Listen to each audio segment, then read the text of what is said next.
Hello po mga kababayan, kamusta po kayong lahat? At ito po muli si Simply Talkies Vlog, nagbabalik upang tayo po ay magbigay ng ating maiksing komento, opinion at reaksyon sa mga maiinit na usaping politikal sa ating bansa.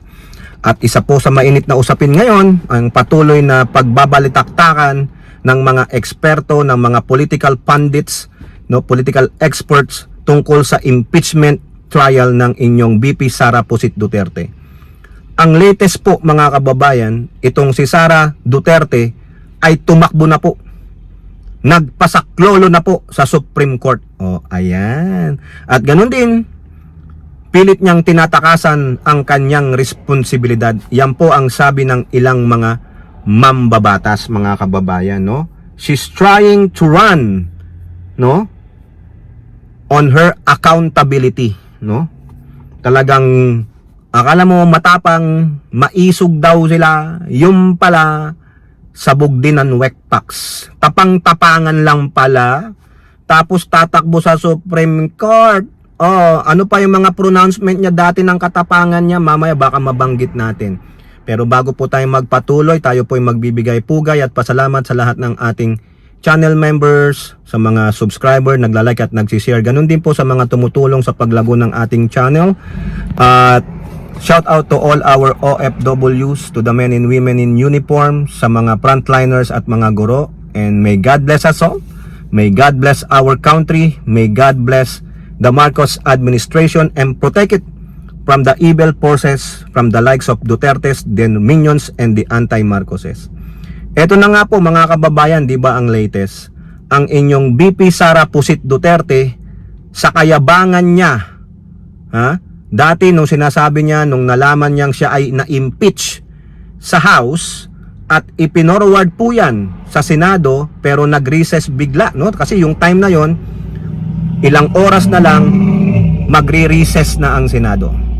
Pero nagpa-presscon po ang inyong VP Pusit at sinabi niya may pahabol pa siyang mga katagang mas masakit pang hiwalayan ka ng iyong boyfriend kaysa ma-impeach ng Kongreso. Okay? O ngayon, kahapon po sa ating bansang Pilipinas, after po mag-file ng nagpetisyon ang ilang mga Mindanaoan lawyers ng mga kaalyado, kakampi, sumusuporta kay Sara Pusit Duterte sa Supreme Court ng petition for certiorari at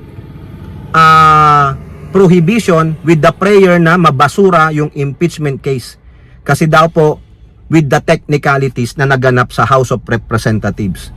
Pero ano po ang sabi ng mga miyembro ng House of Representatives at ng ilang mga prosecutors? Sabi nila, there's nothing wrong with it. There's no violation.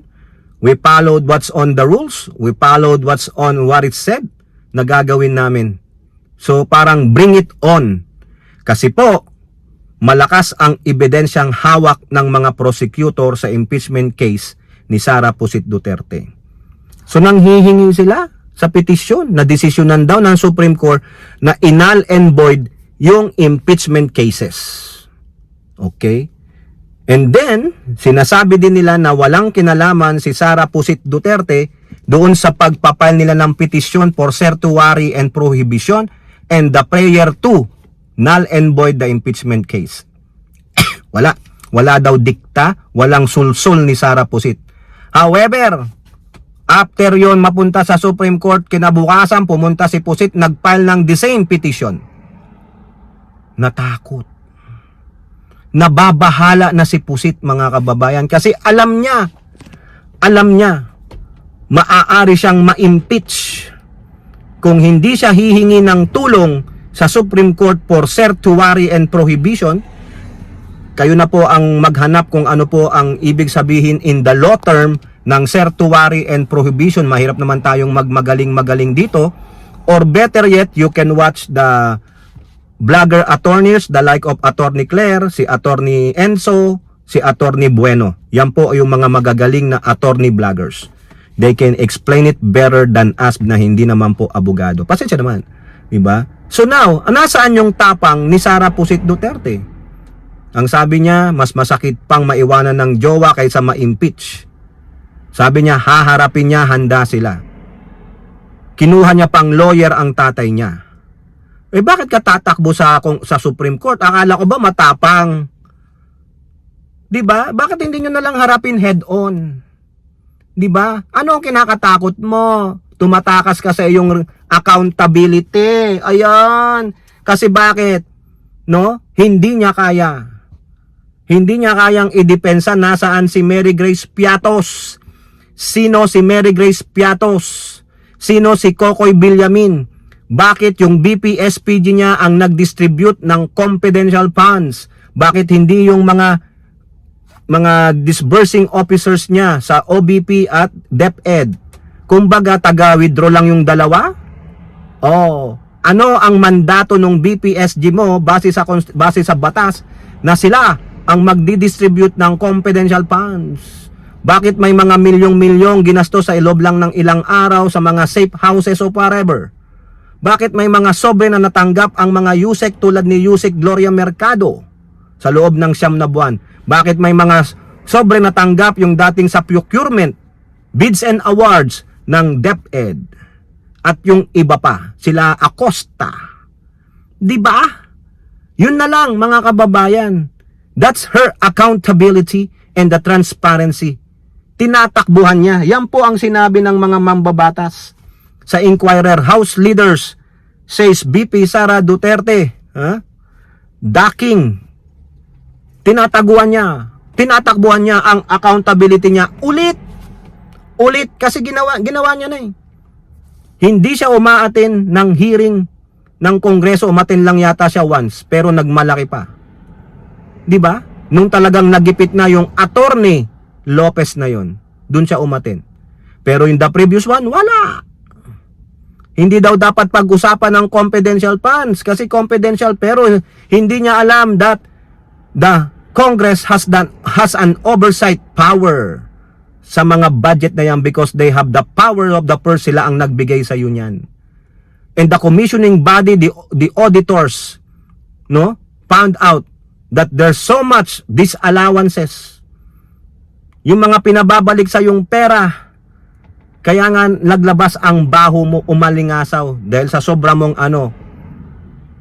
ang dumi ni Sara Pusit Duterte. Kaya nagpapasaklolo na siya sa Supreme Court. Nang hihingi na siya ng saklolo, mga kababayan. Pero anong sabi ng mga mambabatas? Takbuhin ka naman pala eh. No? Wala ka naman pala, Sara Pusit Duterte. Wala ka naman pala, duwagers ka pala. Nasaan yung tapang ng mga Duterte? Hanggang salita lang pala, oh. Wala ka, oh. Iniiwasan mo na naman ang accountability. Kung talagang ikaw ang nasa tama, hindi ka magpapail niyan. Lalabanan ko to. Mali ang sinasabi ng kongresong ito. Nasa akin ang katotohanan. Pero tumakbo ka, oh. Petition for certiorari and prohibition. Yeah! Really? Duwag! Oh, di ba? Now, ano pa ang sinabi diyan ng mga mambabatas, mga kababayan? Ang dami po nito. Sila Dong Gonzales, yung mga house leaders, nandito pa sila, lalong-lalo na tong si Dong Gonzales, ang dami pong sinabi dito. Si David Suarez, sino pa? Binabasa ko lang po, nandito.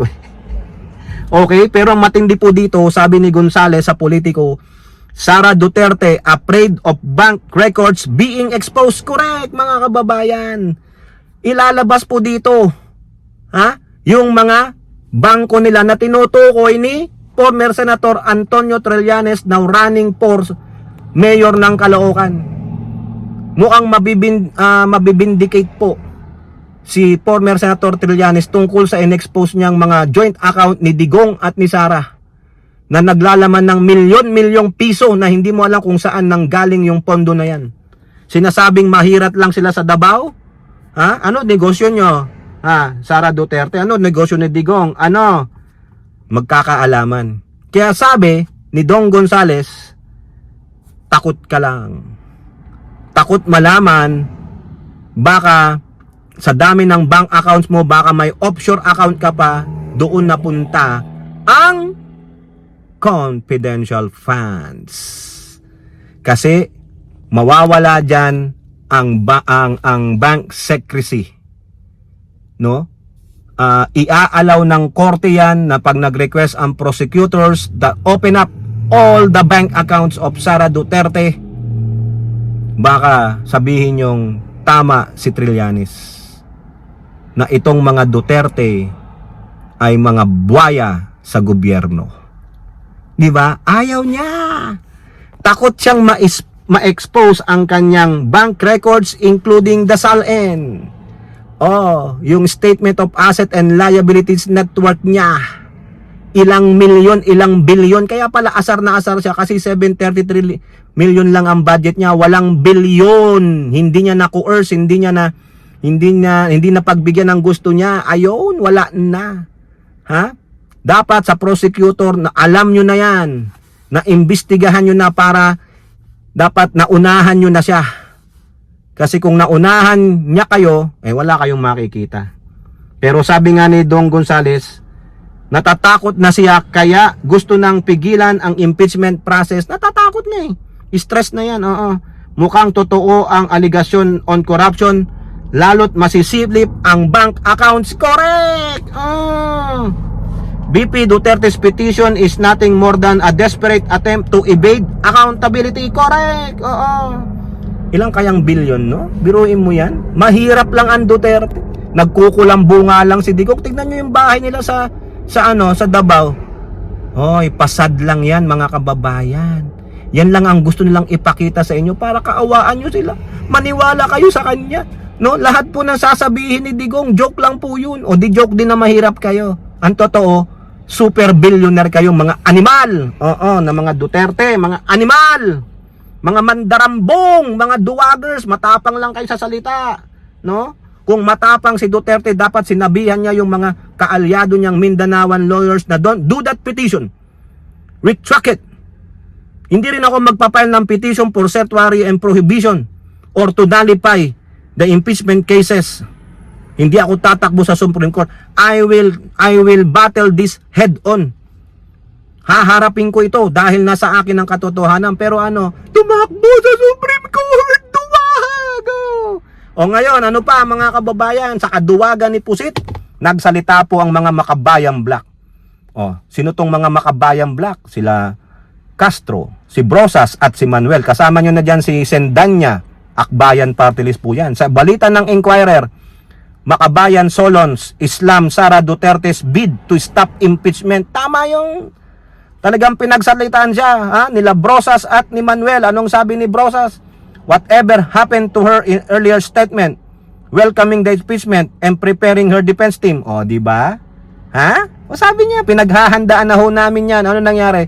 Sabi ng defense teams, nako, madam, talo tayo dito. Hingi ka muna ng tulong sa Supreme Court. Di ba marami namang naiplanta ang tatay mo doon? Di ba yung ombudsman, naiplanta rin ng tatay mo? Yung sa Sandigan, naimplanta rin ng tatay mo yun. Baka matulungan tayo, mga may utang na loob ang mga kupal na yun. Oo, di ba? Di ba? Totoo ba yun? Totoo ba yung naimplanta kayo ni Digong? Nagtatanong lang po Sabi pa ni Brosas, it is evident now that she is backtracking on her words. Laban bawi. Ano tawag doon? Duwag. Hindi lang ito tungkol sa kanyang pagtanggi sa accountability, kundi pati sa kanyang mga salita. Correct. Anong sabi ni Manuel sa kanya? The proper venue for raising objections and addressing concerns is within the impeachment court, not through premature legal action. Correct. Ang tapang Diba? Ang tapang mga kababayan. Nasaan ka ngayon, duwaging Sara Duterte? Nasaan ang tapang mo, lalong-lalo na yung pinakita mong pagmumura ng pagkalutong-lutong nung ikaw ay nag-run? Mga punginan nyo! Diba? Mga na nyo! Ikaw naman ang sasabihin ko sa iyo, Sara Pusit Duterte, namo na hindi ka purong Pilipino, hap-hap ka. May lahi kang banyaga. Kaya wag mo kaming gaguhing mga purong Pilipino. Ang dugong Pilipino na nanalantay sa amin ay purong Pilipino. Animal ka. Duwag si Sara Duterte. Tapang-tapangan lang pala. Yung pala na stress na siya. Lagi siyang naiihi sa kanyang salawal. Yung sinasabi niyang statement niya na pinaghahandaan niya na, yung palang pinaghahandaan niya ay ang petition niya for certiorari at provision sa Supreme Court. Ang pinaghahandaan niya ay kung paano niya itatago yung mga bank accounts niya. Yung pinaghahandaan niya ay para wag pigilan ng korte na wag mailabas ang kanyang salin at bank accounts dahil makikita natin baka doon nakatago yung bilyong-bilyong CIF, di ba? Namo Sara Duterte, namo. Kayo po, ano pong inyong masasabi? Comment down below. And don't forget to like and share. Hope to see you on the next videos. Bye-bye. God bless.